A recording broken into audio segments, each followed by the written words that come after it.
ভুতুড়ে ভোটার নিয়ে জেলায় জেলায় তোলপাড় পড়ে গিয়েছে। আর সেই আবহেই ভৃগুরাম দাস নামে একজনের নাম এর আগেই উঠে এসেছিল, যিনি বাংলাদেশের বাসিন্দা, কিন্তু রাজ্যের ভোটার তালিকায় যার নাম রয়েছে এবং দস্তুর মতো রেশন কার্ডও রয়েছে ভৃগুরামের। এভাবেই বাংলাদেশ থেকে আসা বহু মানুষের নাম ঢোকানো হয়েছে ভোটার তালিকায়।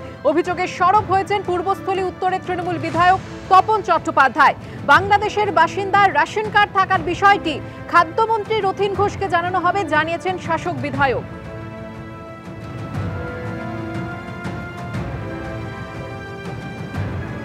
আমার তো 3-4-5 লোক তো কার্ড নিয়ে আসে মাল দিয়ে দিই। কার কোথায় বাড়ি কি দেখি না এখন, ওনার তো মানে নামটা দেখলাম আছে, আর ওর ফ্যামিলির এখানে 4-5 জন থাকে, তারা তো মালটা নিয়ে যাচ্ছে প্রত্যেক মাসেই। এদের তো ফ্যামিলিতে 4 জন লোক, মাল কটার? 5টা তুলে, মানে ওনার নাম মতো রয়েছে। আপনি কি জানেন উনি আমাদের এরিয়া তো আরবে থাকে, বাংলাদেশ থাকে, দিল্লি থাকে, বোম্বে থাকে, কার কত কত জিজ্ঞেস করে বাংলাদেশের বাসিন্দা উনি। আচ্ছা ঠিক আছে, আমরা তো জানতাম না। তাহলে এবার যে এইটা তো ধরুন বেআইনি ভাবে রেশনটা তুলছে। হ্যাঁ, এটা তো বেআইনি। এটা কি আপনি? হ্যাঁ, অফিসকে জানিয়ে দেবো কালকে। হ্যাঁ, জানিয়ে দেবো অফিসকে। কি জানিয়ে? ফুড সাপ্লাই অফিসে উনি কেন থাকেন না। ভৃগুরাম দাস, যিনি বাংলাদেশের বাসিন্দা, রাজ্যের ভোটার তালিকায় যার নাম রয়েছে এবং দস্তুর মতো রেশন কার্ডও রয়েছে তার নামে, কিভাবে সম্ভব হলো? এবং ইতিমধ্যেই তৃণমূল বিধায়ক তপন চট্টোপাধ্যায় এ নিয়ে সরব হয়েছেন এবং রেশন কার্ড কিভাবে রয়েছে সেই বিষয়টি জানানো হবে খাদ্যমন্ত্রী রথীন ঘোষকে, এমনটাই জানিয়েছেন শাসক বিধায়ক। বিস্তারিত জানবো, কথা বলবো আমাদের প্রতিনিধি রানা দাসের সঙ্গে।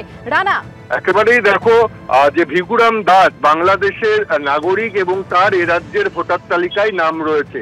শুধু এ রাজ্যের ভোটার তালিকায় নাম নয়, এখন যেটা দেখা যাচ্ছে যে পশ্চিমবঙ্গ খাদ্য দপ্তরের তিনি একজন গ্রাহক, অর্থাৎ রেশন কার্ডও রয়েছে তার নামে, এবং দীর্ঘ বছর ধরে সেই রেশনের যে সামগ্রী চাল ডাল কিন্তু তুলছে এই ভৃগুরাম দাস।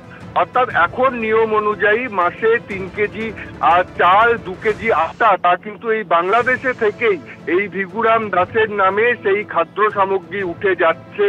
এবং এখানেই প্রশ্ন উঠছে যে কিভাবে একজন বাংলাদেশের নাগরিক আর সে এ রাজ্যের যে খাদ্য দপ্তরের যে খাদ্য সামগ্রী রেশন কার্ডের সেইগুলো কিভাবে পাচ্ছে এবং কিভাবে রেশন তালিকায় তার নাম উঠলো, এবং তার যে ডিলার রয়েছে সেই ডিলার দেখাচ্ছে জানাচ্ছে যে ভৃগুরাম দাসের নাম রয়েছে, শুধু নাম নয় একেবারে পরিবারের হেড হিসাবে দেখানো হয়েছে। এবং এই ভৃগুরাম দাস কিন্তু দীর্ঘ বছর ধরে সমস্ত রেশন সামগ্রী তুলে আসছে। তৃণমূলের বিধায়ক তপন চট্টোপাধ্যায়, উত্তরের পূর্বস্থলীর বিধায়ক তপন চট্টোপাধ্যায়ের বক্তব্য, ভৃগুরাম দাস একা নয়, এরকম অনেক বাংলাদেশি রয়েছে যাদের এ রাজ্যে রেশনের নাম রয়েছে, রেশন কার্ড রয়েছে এবং তারা খাদ্য সামগ্রী তুলছে। তিনি পুরো বিষয়টি খাদ্যমন্ত্রীকে জানাবে। তোমাকে বলে রাখি যে বিজেপির পাল্টা অভিযোগ যে এই সমস্ত কিছুই কিন্তু তৃণমূল আগে থেকে তাদের নাম ঢুকিয়েছিল, এখন আইন করার জন্য তাদের নাম এইভাবে প্রকাশ্যে নিয়ে আসছে।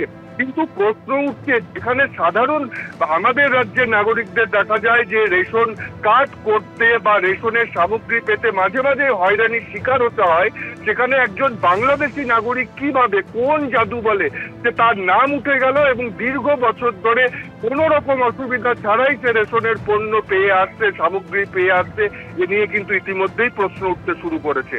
ধন্যবাদ রানা। ভৃগুরাম দাস বাংলাদেশের বাসিন্দা, তিনি এমনটা জানিয়েছিলেন। তার স্ত্রী কি জানিয়েছিলেন এর আগে শোনাবো। আপনার স্বামী থাকে কোথায়? বললাম না, বাংলাদেশেই থাকে। তার ভোটার কার্ড কোথায়? কোথায় বাংলাদেশে ভোটার কার্ড? বাংলাদেশে ভোটার কার্ড এইখানে নাই কিছু। এখানে যদি না থাকে তাহলে এখানে এই যে আমাদের, আমি তো বললাম একবার প্রথমে এসছে যে তখন এখানে ভোটার হয়েছিল, এখন ভোটার হয়েছিল, এখন তো আর সে এইখানেই থাকে না। এখানেই প্রশ্ন উঠতে শুরু করেছে যে বাংলাদেশের বাসিন্দা একজন, তার নাম কিভাবে রাজ্যের ভোটার তালিকায় উঠলো এবং সেই সঙ্গে রেশন কার্ড তার নামে কিভাবে ইস্যু হলো, যে এই রাজ্য থেকে তিনি রেশন পর্যন্ত তুলছেন, রেশন সামগ্রী তুলে বাড়ি নিয়ে যাচ্ছেন কিভাবে, যেখানে এই রাজ্যেরই অনেক বাসিন্দাদের দেখা যায় যে রেশন কার্ড পেতে গেলে হয়রানির শিকার হতে হয় তাকে।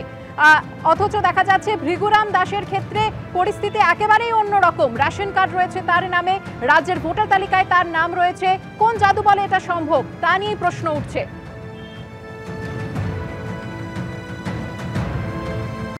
এর কথা নয়, অনেকদিন থেকে জানি, ওর স্ত্রীকে জিজ্ঞেস করলেও বলবেন।